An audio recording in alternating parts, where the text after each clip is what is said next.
The time is just gone 21 minutes past 8 a.m. and it's time now to look at the local government elections and analyze what has taken place.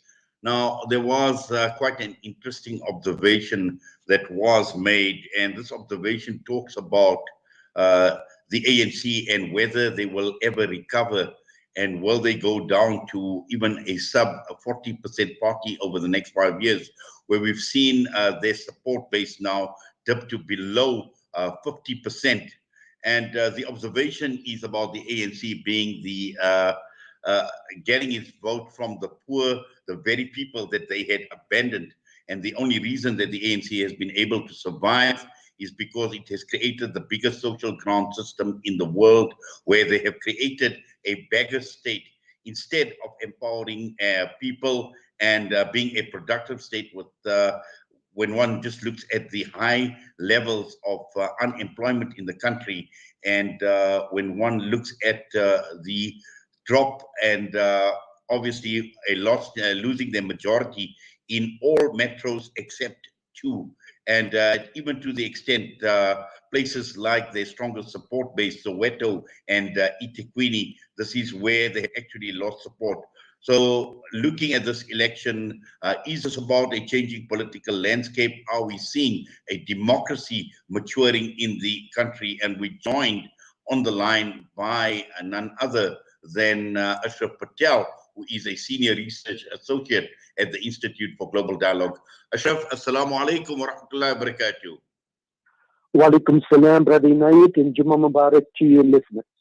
Juma Mubarak to you as well. Now, Ashraf, are you surprised that the ANC has now dipped below 50%? Not surprising. In fact, I just read a tweet from one commentator, and he hashtagged local government elections 2021. New dawn turns to dusk. Now, that's quite an interesting statement, essentially communicating that the so-called good governance of Cyril Ramaphosa has actually failed because there has been no good governance. And I think that succinctly captures the stark failure of the current ANC administration, that they have failed in the way it counts, and that is in mainly service delivery and good governance. So they actually have failed on both counts.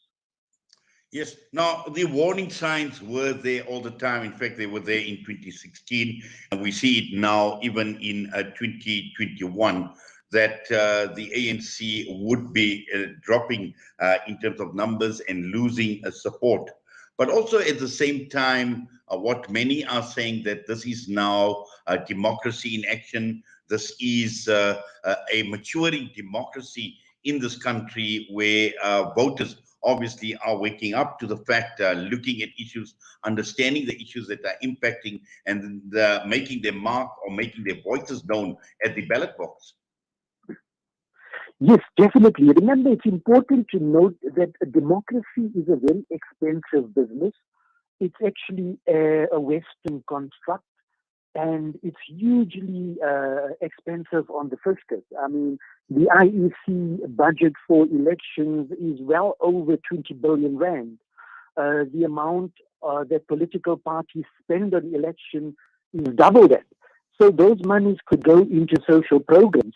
But because we have settled on the democratic system, we have also settled for a very chaotic and contradictory process. But nonetheless, we are all constitutionalists, and we need to invest in this democracy. But the big question globally that's taking place in IAD is, does democracy equal the developmental dividend? Now, that was the promise of democracy in the 90s, when the US and the West promoted democracy. They say, look, it's a fantastic system, you have the right to choose, and you live a good life. But the problem is, yes, we have had the right to choose, but not necessarily democracy does not put food on the table. And I think the reality globally is we're beginning to see what is called the perils of democracy. and we are living it in South Africa.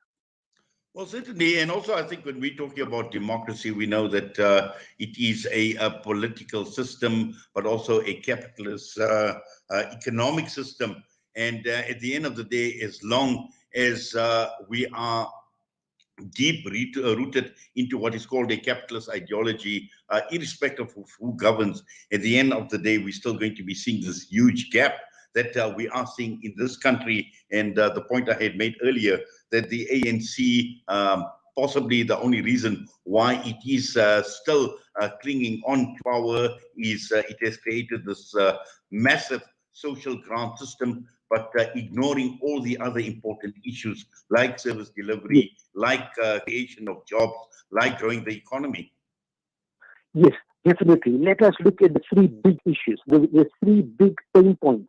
Number one, electricity. I think load shedding and a very disjointed energy policy and lack of governance over ESCOM has cost the ANC dearly at the polls.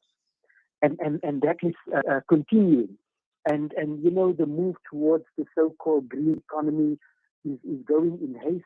But then you're going to lose coal, because coal is the bedrock of the economy in most of the provinces and mining towns, and you're going to decimate these towns if you end coal.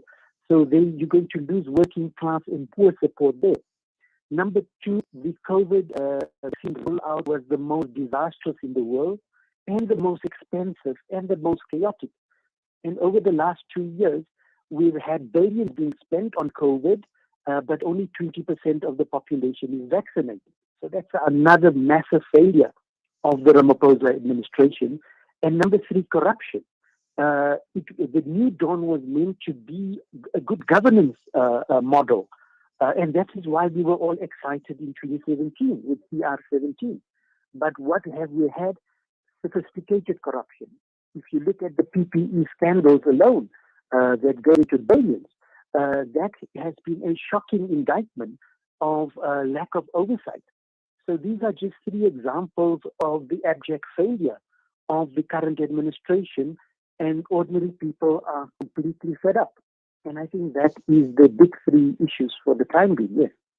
Well, certainly, and also I think if one just summarizes what has actually happened, we've just seen the whole question surrounding social justice playing out, and this is reflected in the polls as well, where many people have been disillusioned when we see a very low voter turnout, because that social justice has not been meted, but also at the same time, when one looks at leaders who are consumed by ego, by greed, and who regard service to humanity not as a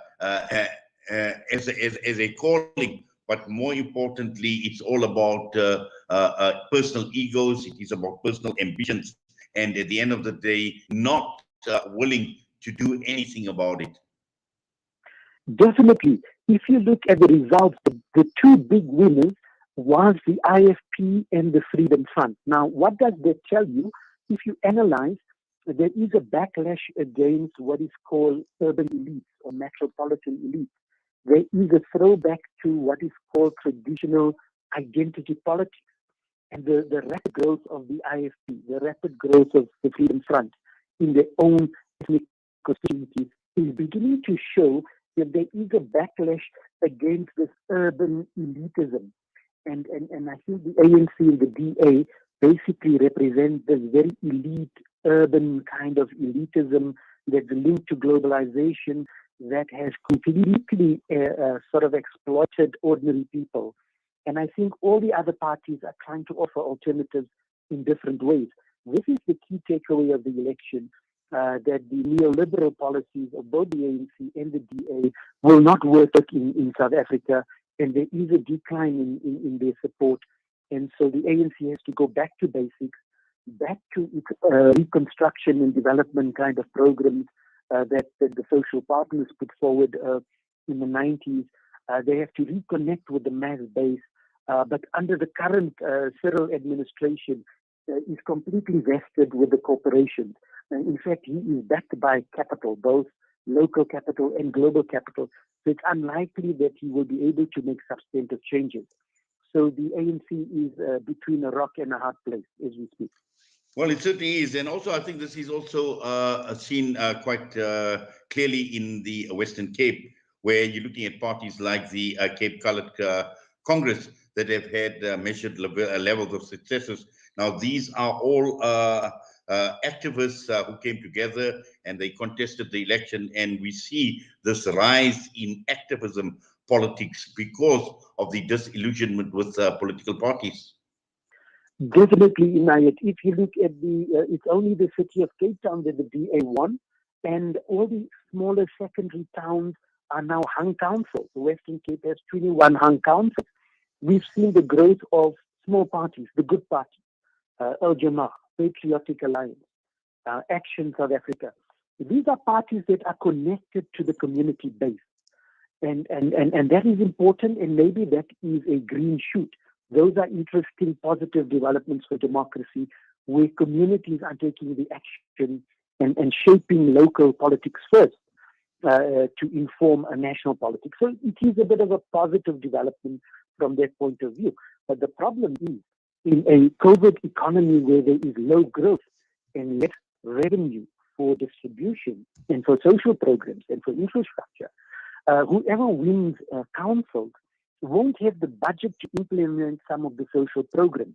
So again, it's the austerity neoliberal policies of the current government that has put the entire South Africa between a rock and a hard place. And the president continues to go to the G7, to go to the G20, to go to COP26 and beg for money. And that money comes with strings attached. And the country cannot afford to repay those mega loans. Well, Ashraf, we're going to have to leave it at that. But Jazakallah, as always, for your time with us. Have yourself a wonderful Jummah, inshallah. Assalamu alaikum wa rahmatullahi wa barakatuh. Wa alaikum salam wa rahmatullahi wa barakatuh.